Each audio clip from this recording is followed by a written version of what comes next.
కడప జిల్లా వేంపల్లె మండలం నందిపల్లె గ్రామంలోని నందీశ్వర ఆలయం దగ్గర అయితే ఉన్నాము. గ్రామస్తులు అయితే ఇక్కడ ఉన్నారు. అన్న, ఇక్కడ ఈ గుడి నిర్మించడానికి ముఖ్య ఉద్దేశం ఏంటినా?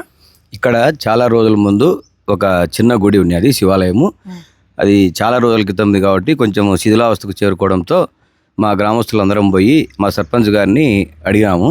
ఇక్కడ శివాలయం మన శిథిలావస్థకు చేరుకుంది, మళ్ళీ మనం కొత్తగా నిర్మించుదాము అని చెప్పి అడిగితే అందుకు సర్పంచ్ గారు సమ్మతించి దానికి సంబంధించి మన వైఎస్ జగన్మోహన్ రెడ్డి గారు ముఖ్యమంత్రిగా ఉన్నప్పుడు మన అవినాష్ రెడ్డి సార్ దృష్టికి తీసుకొని పోతే, అన్న మీరు కొంచెం సీజీఎఫ్ అమౌంట్ కడితే దాని ద్వారా మనం శాంక్షన్ చేపిస్తామని చెప్పినారు.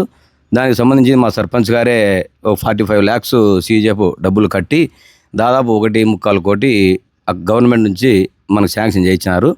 ప్లస్ మన ఊర్లో వాళ్ళు, బయట ఫ్రెండ్స్, రాజకీయ నాయకులు వాళ్ళ ద్వారా కూడా దాదాపు ఒక 70 లక్షలు 80 లక్షలు సేకరించినాము. ఇవన్నీ కాకుండా ఈ 1.25 కోటి 80 లక్షలు కాకుండా మా సర్పంచ్ గారికి దాదాపు 4 కోట్ల రూపాయలు పైన చేతి నుంచి పెట్టుకొని, ఆయన ఎక్కడో యూకేలో ఉద్యోగం చేసుకునేవాడు, ఉద్యోగం కూడా మానేసి వచ్చి ఈ గుడి కోసం అహర్నిశలు కష్టపడి ఇంత పెద్ద గుడిని నిర్మించినందుకు మాకు చాలా, మా గ్రామం తరపున ఆయనకి ప్రత్యేక కృతజ్ఞతలు తెలపాలి. ఎందుకంటే ఇంత పెద్ద సంకల్పానికి శ్రీకారం చుట్టి ఈరోజు కడప జిల్లాలో కాదు, ఒక రకంగా చెప్పాలంటే రాష్ట్రంలోనే ఇంత అంటే ఇప్పుడు జనరేషన్లో ఇంత పెద్ద గుడి కట్టడం అంటే ఆశామాషి కాదు. అలాంటి గుడికి శ్రీకారం చుట్టినందుకు మేము ప్రత్యేక ధన్యవాదాలు చెప్పాలి మా సర్పంచ్ గారికి. కాబట్టి మా 23 నుంచి 27 వరకు ప్రతిష్ట కూడా ఉంది. ఈ ప్రతిష్టకు మన జగన్మోహన్ రెడ్డి గారు వస్తున్నారు. ఆ రోజు అన్నదానం కూడా 5 రోజులు అన్నదానం పెడుతున్నాము. దాదాపు ఒక 50 నుంచి 60 వేల మందికి అన్నదానం కూడా ఏర్పాటు చేయాలనుకున్నాము. మా ఈ గుడి కట్టడం వల్ల మాకు చాలా సంతోషంగా ఉంది.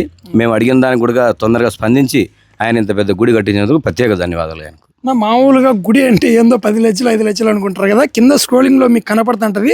దగ్గర 6 కోట్లు అయిందంట ఈ గుడికి. మొత్తం రాతి కట్టడంతోనే కట్టినారు. ఎక్కడే కానీ సిమెంట్ కానీ అంటే ఇటుక పిల్ల కానీ ఇట్లాంటి ఏంటి వాలేదు. చూస్తా అంటే ఎక్కడైనా వాడినారు, ఎక్కడే కానీ అసలు లేదు. No compromise. ప్రతిదీ కూడా ఈ కోటప్పకొండ నుంచి ఎక్స్పోర్ట్ రాయి. ఇది మామూలుగా అయితే ఇక్కడ లోకల్గా అంటే ఇట్లా పెద్ద పెద్ద గుళ్ళకు మాత్రమే వాడతారు. చిన్న గుళ్ళ కంటే మనం ఏదో ఈ దగ్గర ఉండే ఊళ్ళ నుంచి పోయి మనం నిర్జీ రాయి కూడా కట్టుకుంటాం మనం లోకల్గా. అట్లా కాకుండా కోటప్పకొండ నుంచి తెచ్చుకున్నాం రాయిని. దాదాపు ఒక రాయి వచ్చి స్క్వేర్ ఫీట్ వచ్చి 300 రూపాయలు పడింది అడుగు. అంటే ఓన్లీ అక్కడ క్వారీలోనే 300 రూపాయలు. మనకు ట్రాన్స్పోర్ట్ ఇవన్నీ మళ్ళీ మనకు అడిషనల్గా ఖర్చులు వచ్చినాయి. ఈ గుడి కూడా మనం ఫస్ట్ అనుకోవడం ఏంటంటే ఒక 30 లక్షల్లో మనం ఒక సింపుల్ గుడి కట్టుకుందామని చెప్పి మా సర్పంచ్ గారిని అడగడం. మేము ఫస్ట్ 30 లక్షల నుంచి మన వాళ్ళు భూమి పూజకు మన ఈఓ గారు, డిఈ గారు వీళ్ళందరూ వచ్చిన తర్వాత ప్లేస్ బాగుందండి, ఒక 20 లక్షలు సీజీఎఫ్ కట్టుకోండి, 1 కోటి రూపాయలు శాంక్షన్ చేస్తాం మీకు అని చెప్పింటే సరేలే అని చెప్పి ఫస్ట్ 20 లక్షలే కట్టినాము. ఆ 1 కోటి రూపాయల నుంచి ఇంకా మా సర్పంచ్ గారు మొత్తం రాష్ట్ర నలుమూలలో ఉండే గుళ్ళని తిరుగుతా ఆ గుడి ఎట్లుండదు, ఈ గుడి ఎట్లుండదు, అట్లా కడితే బాగుంటుంది, ఇట్లా కడితే బాగుంటుంది అని చెప్పి ఈ స్టెప్ బై స్టెప్ రావడంతో దాదాపు మనం 30 లక్షల రూపాయలు అనుకునే గుడి వాళ్ళు గవర్నమెంట్ వాళ్ళు 1 కోటి రూపాయలు అనుకునే ఇవన్నీ కాకుండా దాదాపు 6 కోట్లలో పడిపోయింది. కాబట్టి మాకు చాలా సంతోషంగా ఉంది ఈ గుడి కట్టడం వల్ల. సో మీరు మామూలుగా ఎవరైనా కూడా ఇప్పుడు గుడి ప్రతిష్టకు వచ్చారంటే మీకే అర్థమవుతుంది. మనం ఇలాంటి గుళ్ళు చూడాలంటే ఎక్కడెక్కడో తమిళనాడు సైడ్ వెళ్తూ ఉంటాం, పెద్ద పెద్ద గుళ్ళు. సో ఇప్పుడు మన కడప జిల్లాలో రాయలసీమ ప్రాంతంలో ఇలాంటి గుడి కట్టడం చాలా సంతోషంగా ఉంది. ఈ గుడికి సంబంధించి ఎప్పుడెప్పుడు ఏమేమి పూజలు జరుగుతాయనేది ఇప్పుడు మనోళ్ళ మాటలోనే విందాం. హాయ్, అందరికీ నమస్కారం. ఈరోజు మనం వేంపల్లె మండలం నందిపల్లె గ్రామ సమీపంలో 6 కోట్ల వ్యయంతో నూతనంగా నిర్మించిన నందీశ్వరం ఆలయం వద్ద ఉన్నాము. ప్రస్తుతానికి ఈ ఆలయం 23వ తేదీ నుంచి 27వ తేదీ ప్రారంభోత్సవం జరగనుంది. నందీశ్వర ఆలయాలకు ఎంతో ప్రాముఖ్యత ఉంది. నందీశ్వర ఆలయాలు కర్ణాటక, తెలంగాణలతో పాటు మన రాష్ట్రంలో నంద్యాలలో ఉన్నాయి. మొట్టమొదటిసారి మన కడప జిల్లాలో వేంపల్లె మండలం నందిపల్లె గ్రామం వద్ద నందీశ్వర ఆలయాన్ని అద్భుతంగా నిర్మించారు. ఈ నందీశ్వర ఆలయంలో నందీశ్వరుని దర్శించుకుంటే మన కోరికలను తీరుతాయని పెద్దలు చెబుతారు.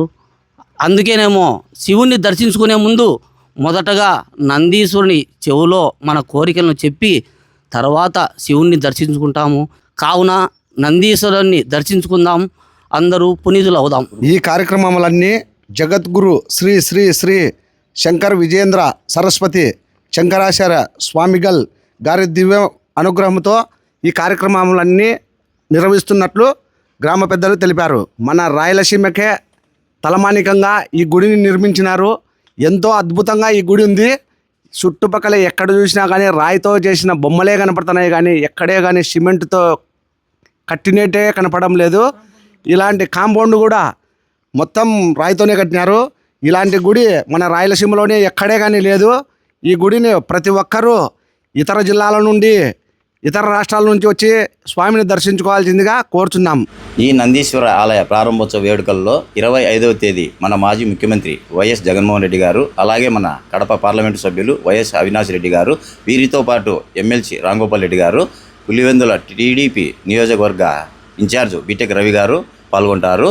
కుల మతాలకు అతీతంగా, రాజకీయాలకు అతీతంగా ప్రజలందరూ ఈ కార్యక్రమంలో పాల్గొని విజయవంతం చేయాలని కోరుచున్నాం. 26వ తేదీ యజ్ఞాలు, హోమాలు, విగ్రహ ప్రాణ ప్రతిష్టలు అయితే జరుగుతున్నవి. ఇవి వచ్చేసి బద్వేల్ కనుమల సత్యనారాయణ శర్మ ఆధ్వర్యంలో జరుగుతున్నది. కావున ప్రతి ఒక్కరికి మా ఛానల్ తరపున, అలాగే నందిపల్లె గ్రామ ప్రజల తరపున ఇదే మా ఆహ్వానం. అలాగే 26వ తేదీ ఈ ఆలయంలో కోటి దీపోత్సవ కార్యక్రమాన్ని అంగరంగ వైభవంగా నిర్వహిస్తున్నారు. ఈ కార్యక్రమానికి ముఖ్యంగా మహిళలు అధిక సంఖ్యలో పాల్గొని దీపాలు వెలిగించి స్వామివారి కృపకు పాత్రులు కావాలని నందిపల్లె గ్రామ ప్రజలు కోరుతున్నారు. 26వ తేదీ కోటి దీపోత్సవంలో పాల్గొనే మహిళలకు పూజా సామాగ్రి ఆలయ కమిటీ వారే సమకూరుస్తున్నారు. ఈ కార్యక్రమానికి ఆహ్వానించువారు మారం సులోచన, నందిపల్లె సర్పంచ్, మారం శ్రీకాంత్ రెడ్డి, నందీశ్వర ఆలయ కమిటీ చైర్మన్. ప్రతి ఒక్కరూ ఈ కార్యక్రమానికి వచ్చి విజయవంతం చేయాలని వీళ్ళ తరపున, మా ఛానల్ తరపున మేము కోరుకుంటున్నాం.